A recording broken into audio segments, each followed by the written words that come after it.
मित्रांनो, राज ठाकरेंचं भाषण संपन्न झालं. आपण सर्वांनी ते भाषण ऐकलं. भाषण ऐकून वरवर असं वाटलं अनेकांना की जणू काय प्रत्यक्ष प्रबोधनकार ठाकरे बोलत आहेत की काय.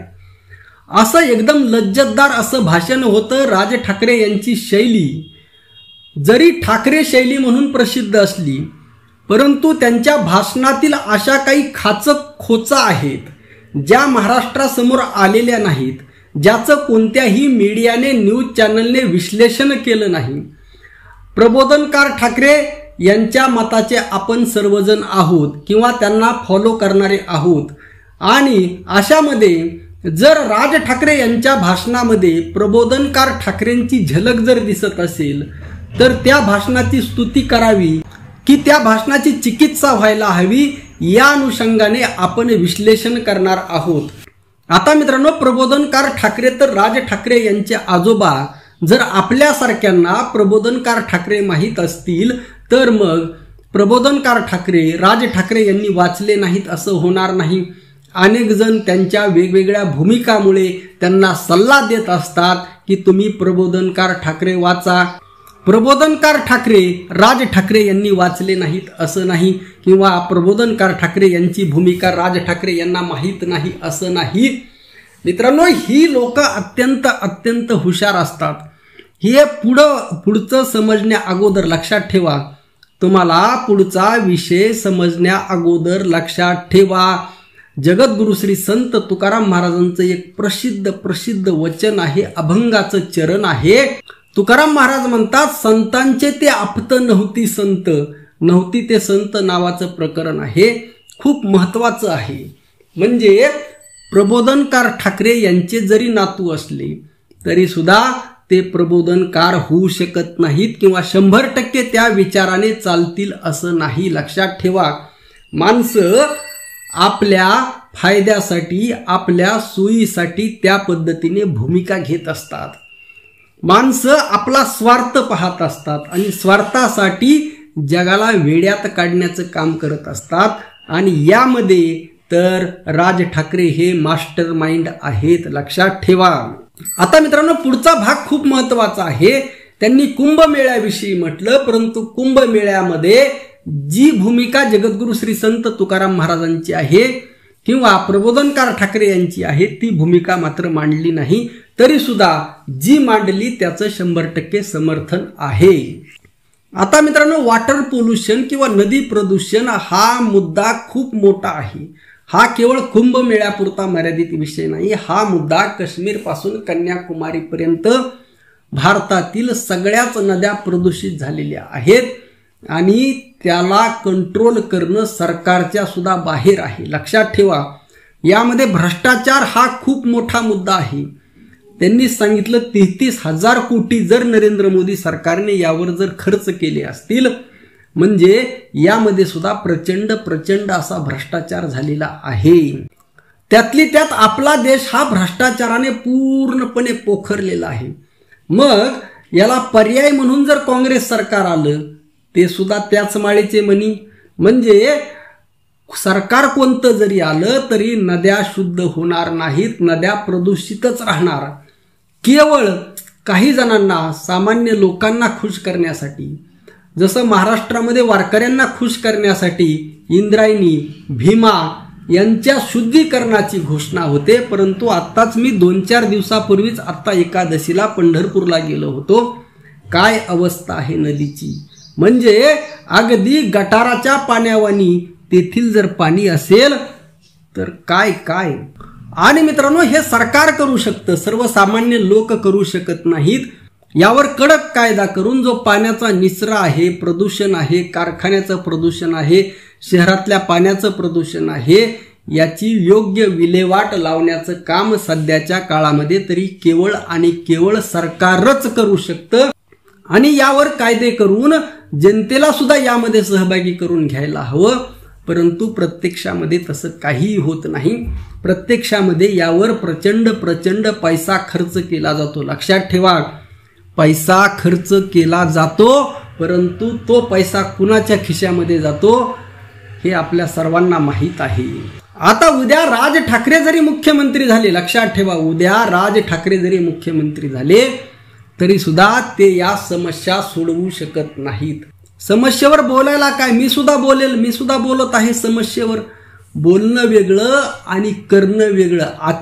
आचरण खूप महत्वाचं आहे, बोलल्याप्रमाणे वागणं खूप महत्वाचं आहे. परंतु माणसं ही सगळी बोल घेवडी आहेत, आचरण कोणीही करत नाही. त्यामुळे तुकाराम महाराजांनी म्हटलं होतं, तुका करी प्रणिपात दंडवत आचार्या, मी आचरण करणाराला दंडवत करील. अशा प्रकारे एकंदर परिस्थिती आहे.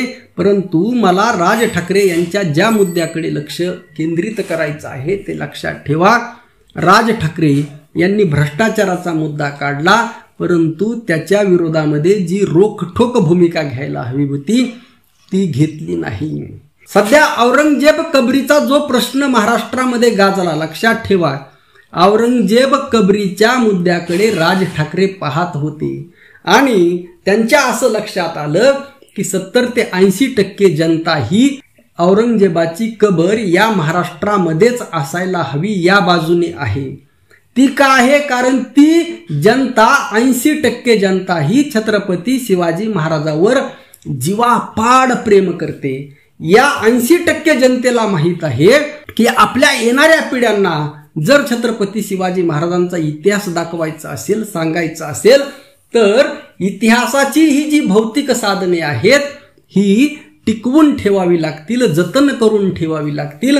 त्याची साक्ष, पुरावे याला इतिहासामध्ये अनन्यसाधारण महत्व असतं. आणि या अनुषंगाने औरंगजेबावर प्रेम नसलं तरी सुद्धा ही 80% जनता ही कबर येथे असायला हवी या बाजूची आहे. आणि ही जनभावना ओळखून राज ठाकरे यांनी ती भूमिका घेतलेली आहे. जर हीच 80% जनता जर कबर काढण्याच्या बाजूने असती तर राज ठाकरेंनी पुन्हा वेगळी भूमिका घेतली असती. म्हणजे हे राजकारणी फक्त इकडून तिकडं असं फिरण्याचं काम करतात, परंतु सत्याच्या बाजूने हे कदापिही नसतात. आपल्याला आता वरवर या 80% जनतेला असं वाटलं की राज ठाकरे आपला आवाज बोलत आहेत, परंतु ते केवळ त्यांच्या स्वार्थासाठी बोलत आहेत. लक्षात ठेवा, परंतु भूमिका ही केवळ स्वार्थासाठी नसायला हवी. सगळं जग जरी विरोधात असलं, जगद्गुरु श्री संत तुकाराम महाराज म्हणतात, सत्य असत्यासी मन केले ग्वाही, मानिले नाही बहुमता. संपूर्ण बहुमत जरी, सगळं जग जरी एकीकडे असलं तरी मी सत्यासोबत ठामपणे उभा राहील. ही भूमिका वारकरी संतांची आणि खास करून जगद्गुरु श्री संत तुकाराम महाराजांची आहे. परंतु कोणतेही राजकारणी अशी भूमिका घेताना दिसत नाहीत.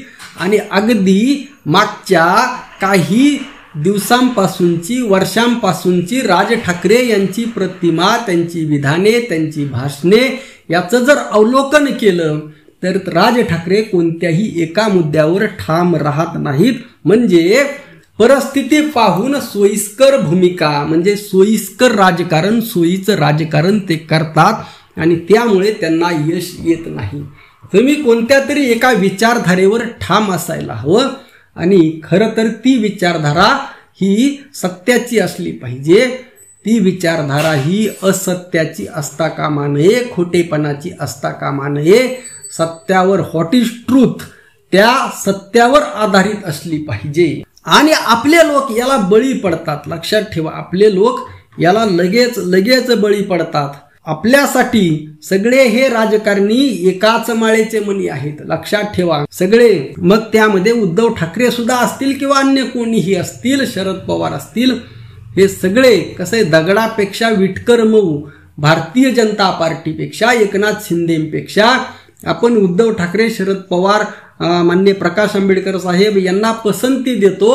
आता मान्य प्रकाश आंबेडकर साहेब हे शिवराय फुले शाहू आंबेडकर या विचारधारेचं राजकारण करतात, त्याबद्दल त्यांना 100% मार्क आहेत. परंतु इतर जे राजकारणी आहेत हे सगळे एकाच माळेचे मणी आहेत. आणि या सर्व पार्श्वभूमीवर आपण हे लक्षात घेतलं पाहिजे की जरी वरवर राज ठाकरे हे प्रबोधनकार ठाकरेंचे रक्ताचे जरी वारस असले तरी सुद्धा ते विचारधारेचे वारस नाहीत, लक्षात ठेवा. त्यांनी अगदी रोखठोक भाषणाचा शेवट करताना पुन्हा ते देवेंद्र फडणवीस यांना शरण गेलेले आहेत, लक्षात ठेवा.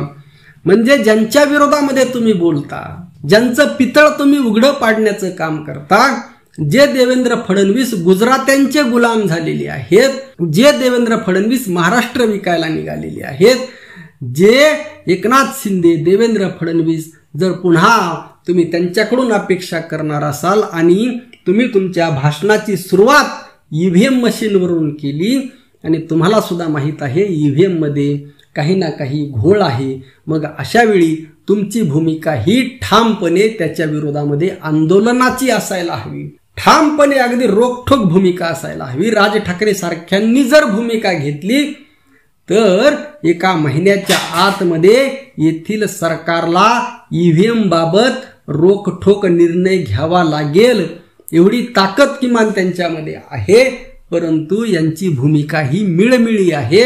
एकीकडे नुसतं गोंजारायचं, कुणाला आपल्यासारख्यांना सत्यवाद्यांना, शिवराय फुले शाहू आंबेडकरवाद्यांना, आणि दुसरीकडे भाजपम शरणम, भाजपला शरण जायचं, अशा पद्धतीची ही भूमिका आपण लक्षात घेतली पाहिजे. भाषणाच्या शेवटी जर ते देवेंद्र फडणवीसला शरण जात असतील तर हे अत्यंत अत्यंत निषेधार्ह आहे.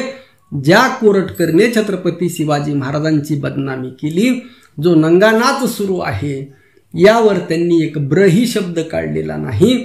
या अनुषंगाने लक्षात घ्या आणि असं कोणाच्याही भाषणाला भाळू नका.